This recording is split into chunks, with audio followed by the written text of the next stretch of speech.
China is building a giant wall, but not out of stone, but out of trees. The project is being called the Great Green Wall, a remarkable attempt to halt the expansion of the Gobi Desert, which is devouring fertile land and threatening millions of people. If left unchecked, the desert could expand even further, turning fertile areas into barren areas. But how do you stop the desert? The answer is by planting trees.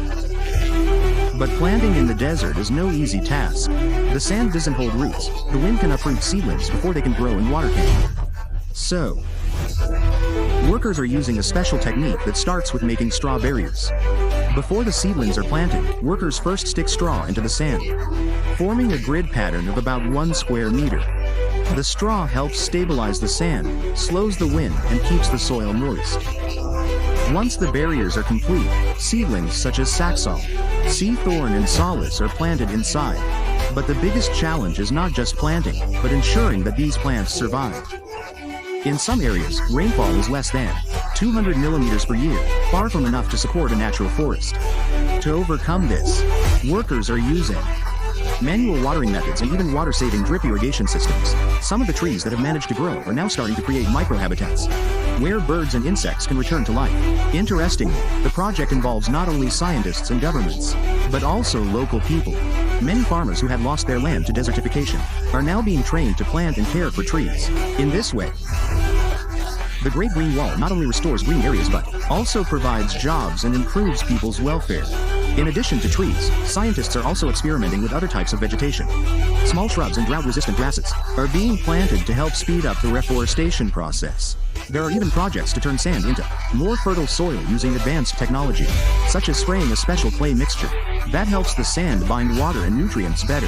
What's more interesting is that this project is not just for China. Other countries facing similar problems such as Mongolia and parts of Africa are starting to use similar methods to combat desertification.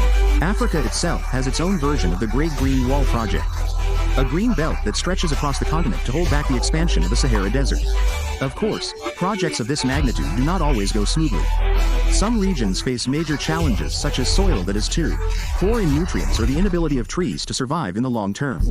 There are also social issues such as farmers who are hesitant to abandon traditional farming methods for the sake of planting trees, but with continuous innovation and community support, hopes for the success of this project remain high. Since its inception, the project has planted billions of trees, spanning over 4,500 kilometers, making it the largest greening project in the world. The results are starting to show in some areas. Dust storms have decreased by up to 20% and previously barren land is starting to turn green again. However, the success of this project still depends on other factors such as global climate change. If the Earth's temperature continues to rise, rainfall could decrease further, making it difficult for trees to survive. Therefore, many scientists emphasize that reforestation alone is not enough. It must be balanced with efforts to reduce carbon emissions and maintain the balance of the ecosystem globally. On the other hand, this project also opens up great opportunities for the development of green technology, soil restoration techniques, more efficient planting methods, and the use of drones too. Plant seedlings on a mass scale are being tested to accelerate reforestation. If successful, this technology could be applied in various parts of the world that face similar problems. Even some scientists and economists see the Great Green Wall as a long-term investment. The forests that grow later can restore soil fertility, open up opportunities for sustainable agriculture, and even become an attractive ecotourism. This is not just an environmental project, but a social and economic transformation on a grand scale. Once, thousands of years ago, this area was a fertile grassland. But due to overgrazing and climate change, the desert began to take over productive lands.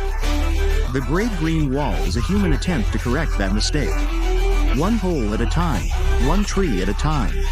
The desert is slowly being tamed for a greener future.